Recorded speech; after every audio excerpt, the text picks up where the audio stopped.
Sin fronteras, sin barreras, la insular, Radio Victoria.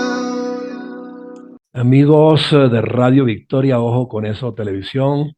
Estamos ahora con Vladimiro Mujica, vicepresidente de Benamérica, en esta nuestra alianza hemisférica comunicacional, justamente con Benamérica y con la Escuela de Gobernanza Benjamín Franklin.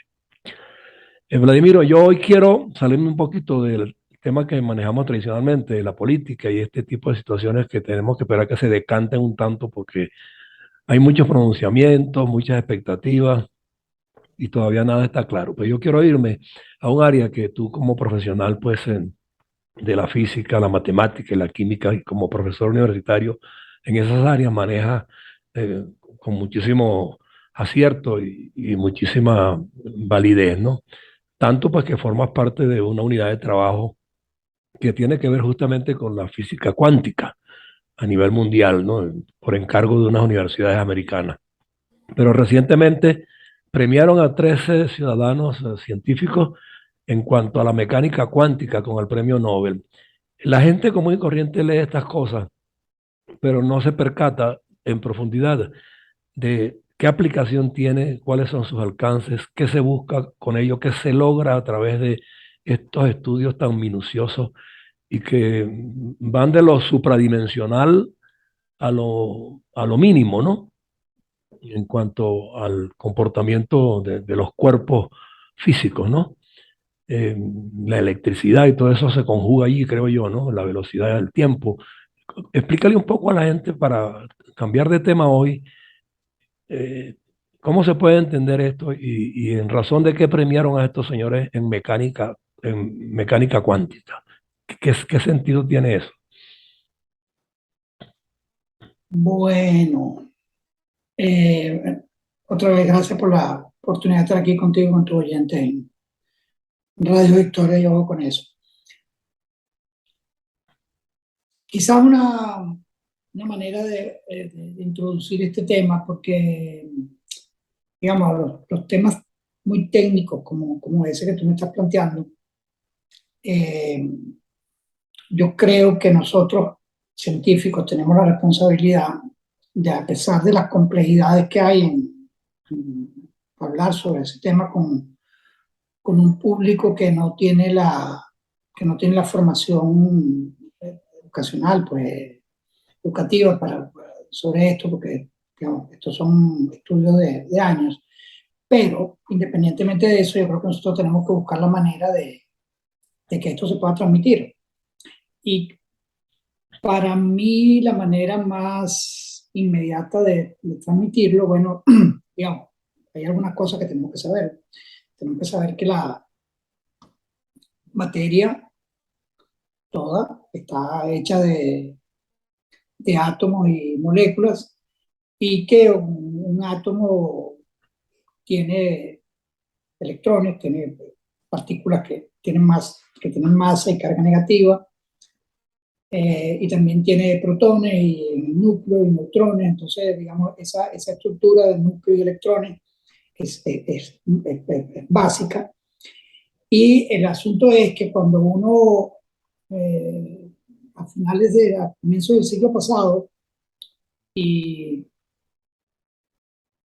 se planteó el tema de que todo lo que se conocía de física clásica era incapaz de explicar el hecho simple de la estabilidad de un átomo, por ejemplo. ¿Y por qué? Bueno, primero, la física clásica es la física newtoniana, la física que permite entender, en cierta manera, el movimiento como a nosotros nos afecta en términos macroscópicos.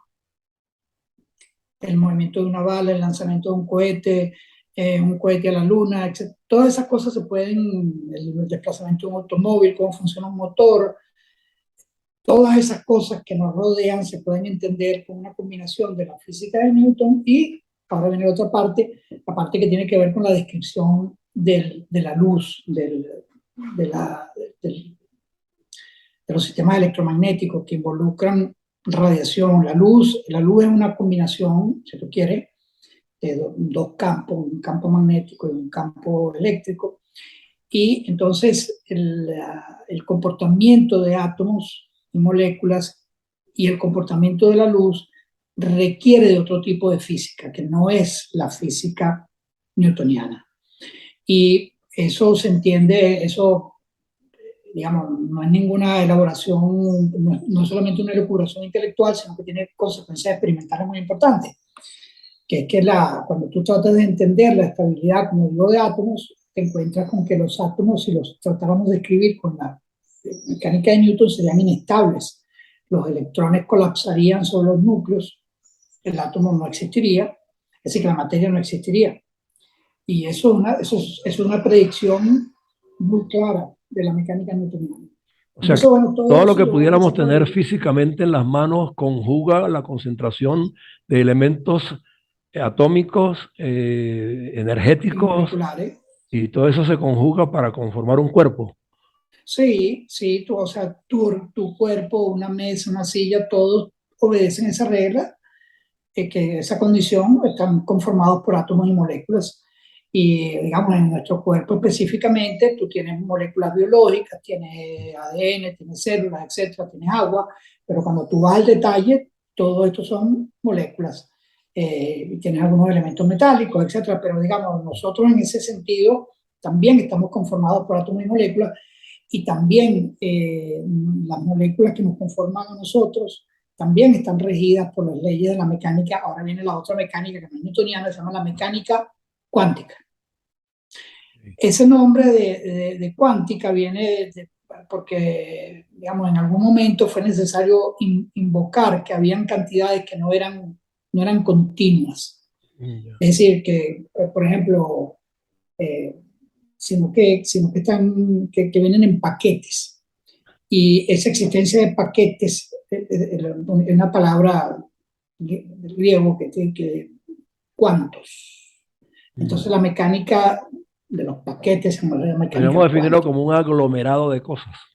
Sí, pero son paquetes sobre todo de energía. O sea, lo que ocurre es que si tú piensas en que nosotros tenemos, pues, digamos, la altura, por ejemplo, nosotros podemos estar a 1 centímetro de la Tierra, a 2 centímetros, 2,5 centímetros, 3, 5, a cualquier altura en principio.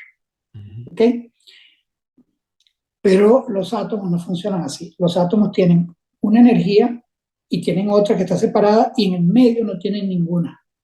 Está prohibida la energía en el medio por las reglas de la mecánica cuántica.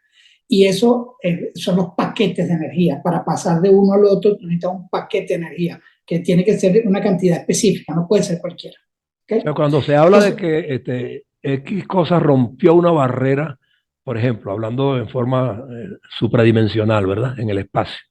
Una cosa rompió una barrera quiere decir que debió superar una cantidad de entornos que son rígidos en apariencia, pero que no se perciben. esa es una manera, pero normalmente cuando tú dices que se rompió una barrera, por ejemplo, se rompió la barrera del sonido, quiere decir que eso que se propagó, porque el sonido es una onda que se propaga, eso que se propagó a una velocidad mayor que la velocidad del sonido. ¿Okay? Entonces se rompió la barrera del sonido. Pero cuando se rompe la barrera del sonido, que la puede romper un avión, eso tiene una consecuencia porque tú escuchas como un trueno. Entonces, pero digamos, esto es otra historia. Bueno, entonces de vuelta a la historia esta. A estos científicos les dieron el premio Nobel de Física porque ellos lograron demostrar, concibieron, diseñaron un experimento que resolvió un dilema muy importante que se planteó con la aparición de la mecánica cuántica. El dilema es el siguiente. En física clásica, la interacción entre dos cuerpos tiene que propagarse a una cierta velocidad. La interacción gravitatoria, la interacción electromagnética. Entonces, la idea de que unos cuerpos puedan interactuar a distancia, entonces crea un conflicto porque esa interacción a distancia no puede violar el hecho de que la información se tiene que propagar a una velocidad límite, que es la velocidad de la luz. Entonces, Einstein objetó el tema de que en mecánica cuántica aparece que unos objetos unos sistemas o cuerpos que interaccionaron en el pasado siguen interaccionando después, independientemente de la distancia. Entonces, esto es lo que se llama acción a distancia. Pero en realidad son efectos de la mecánica cuántica que no están en la mecánica clásica. Entonces, esta gente, estos físicos que le dieron el premio, diseñaron un experimento que permitió resolver el dilema y permitió establecer de manera inequívoca que la mecánica cuántica no es local. Es decir, que permite interacciones a distancia que no tienen por qué violar la teoría de la relatividad, porque son unas reglas distintas. Entonces resolvió un dilema histórico. Ahora, la resolución de ese dilema histórico tiene consecuencias muy importantes, porque el hecho de que la mecánica cuántica no sea local, en ese sentido que te estoy diciendo, quiere decir que tú puedes utilizar la mecánica cuántica para transmitir y procesar información de una manera completamente distinta a lo que se hace con las computadoras o los teléfonos, que es información binaria, o 0 o 1, 0, 1, 0, 0, 1, etc. Con la mecánica cuántica tú puedes tener esa información, puede tener cualquier valor, no solamente 0, 1, puede tomar valores infinitos. Y entonces, conclusión, esto que se llama la información cuántica, que es cómo se envía información, cómo se transfiere información, ha sido una revolución.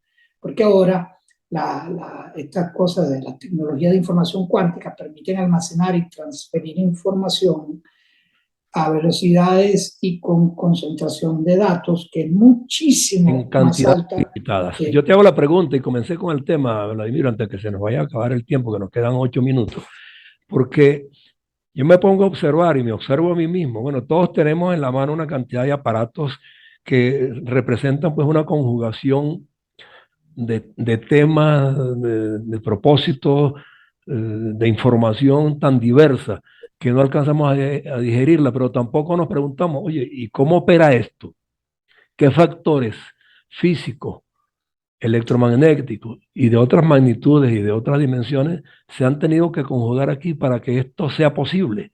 La gente usa esto y no sabe el significado que tiene, ni de dónde provino, ni en qué se fundamenta el funcionamiento. Bueno, mira, tú estás haciendo una consideración muy importante que tiene que ver también con el impacto social de la ciencia y la tecnología.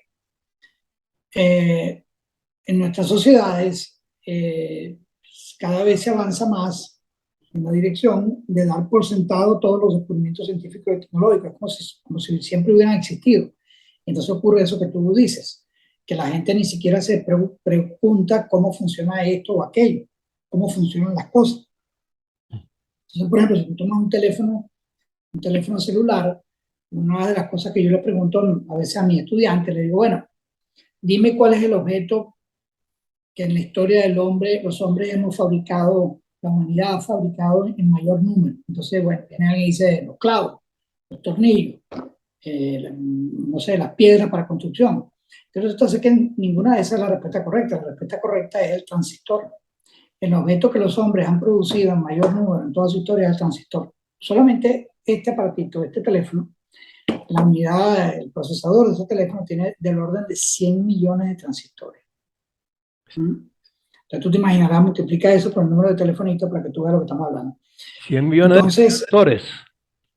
¿ah? 100 millones de transistores. Sí. Imagínate. Sí. Y entonces eso te plantea inmediatamente, bueno, pero ¿cómo se ensambla eso?